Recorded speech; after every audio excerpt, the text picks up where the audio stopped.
Hi, it's Sue. Thanks for joining me for today's Bible reading for July 24th.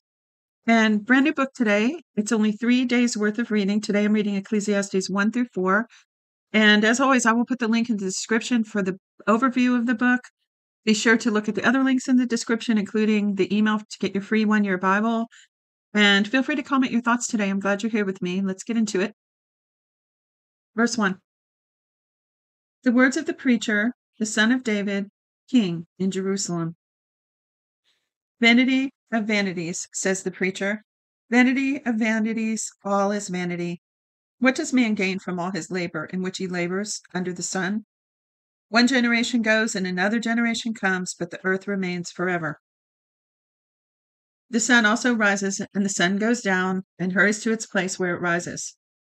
The wind goes toward the south and turns around to the north. It turns around continually as it goes, and the wind returns again to its courses. All the rivers run into the sea, yet the sea is not full. To the place where the rivers flow, they flow again. All things are full of weariness beyond uttering. The eye is not satisfied without seeing, nor the ear filled with hearing. That which has been is that which shall be, and that which has been done is that which shall be done, and there is no new thing under the sun. Is there a thing of which it may be said, Behold, this is new? It has been long ago, in the ages which were before us.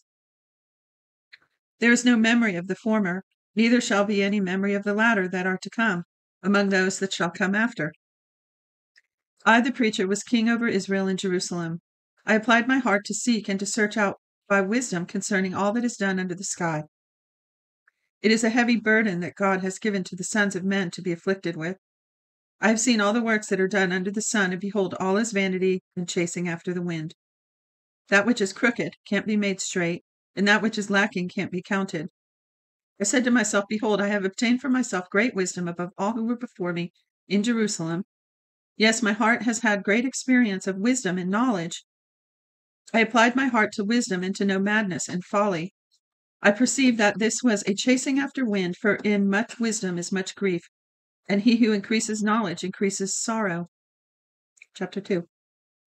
I said in my heart, Come now, I will test you with mirth. Therefore enjoy pleasure, and behold, this also was vanity. I said of laughter, It's foolishness, and of mirth, what does it accomplish? I searched in my heart how to cheer my flesh with wine, my heart yet guiding me with wisdom, and how to lay hold of folly, until I might see what is good for the sons of men, that they should do under heaven all the days of their lives. I made myself great works. I built myself houses. I planted myself vineyards. I made myself gardens and parks. I planted trees in them of all kinds of fruit. I made myself pools of water to water the forest where the trees were grown. I bought male servants and female servants and had servants born in my house. I also had great possessions of herds and flocks above all who were before me in Jerusalem.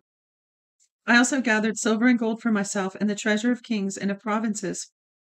I got myself male and female singers and the delights of the sons of men, musical instruments and all that sorts. So I was great and increased more than all who were before me in Jerusalem. My wisdom also remained with me. Whatever my eyes desired, I didn't keep from them. I didn't withhold my heart from any joy, for my heart rejoiced because of all my labor, and this was my portion from all my labor. Then I looked at all the works that my hands had worked, and at the labor that I had labored to do, and behold, all was vanity and a chasing after the wind, and there was no profit under the sun.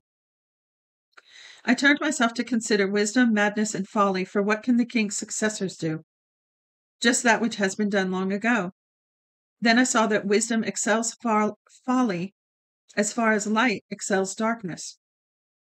The wise man's eyes are in his head, and the fool walks in darkness. And yet I perceive that one event happens to them all. Then I said in my heart, As it happens to the fool, so it will happen even to me, and why was I then more wise? Then I said in my heart that this is also vanity. For of the wise men, even as of the fool, there is no memory forever. Since the days to come, all will have been long forgotten. Indeed, the wise man must die, just like the fool. So I hated life because the work that is worked under the sun was grievous to me, for all is vanity and chasing after wind. I hated all my labor with which I labored under the sun, because I must leave it to the man who comes after me. Who knows whether he will be a wise or a fool?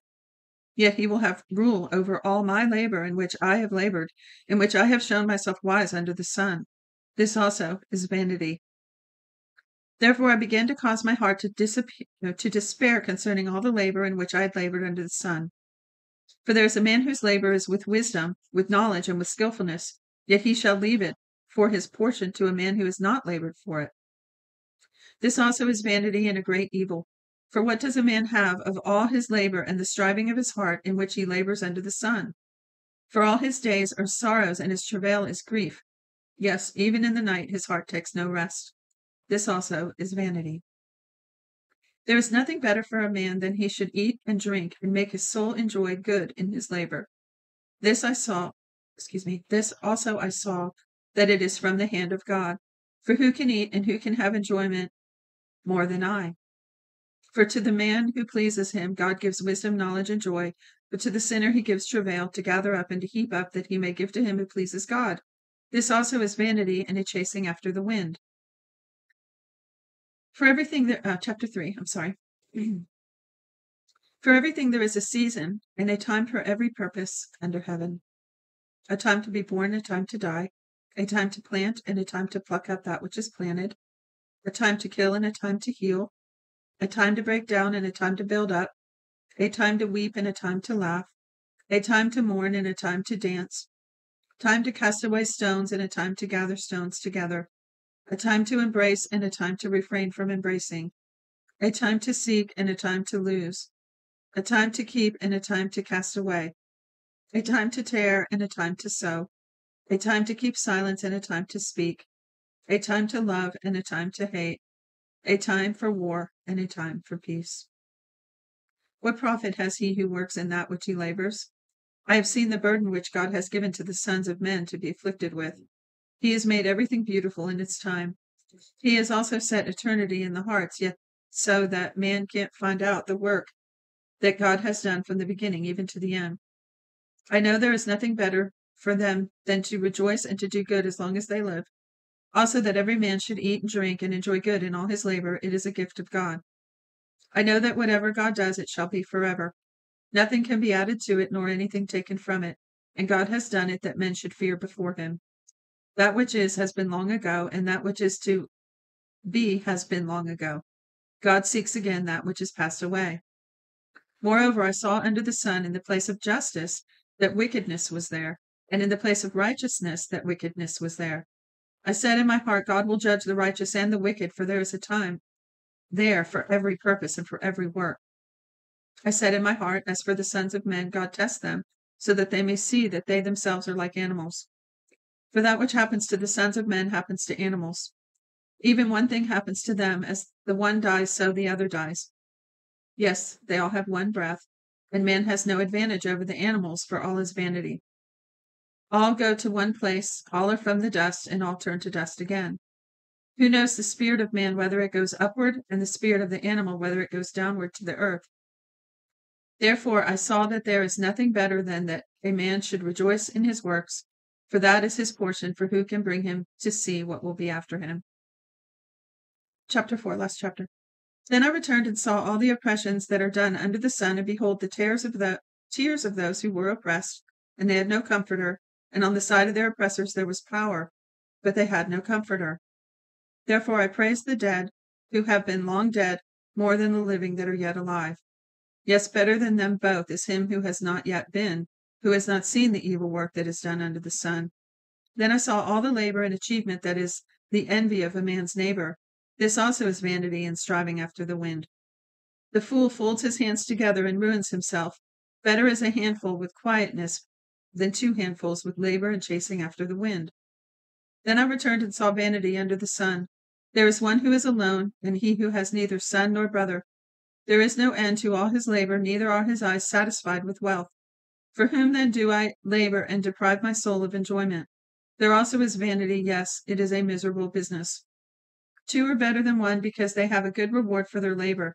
For if they fall, the one will lift up his fellow, but woe to him who is alone when he falls and doesn't have another to lift him up. Again, if 2 lie together, then they have warmth. But how can one keep warm alone? If a man prevails against one who is alone, 2 shall withstand him. and a threefold cord is not quickly broken.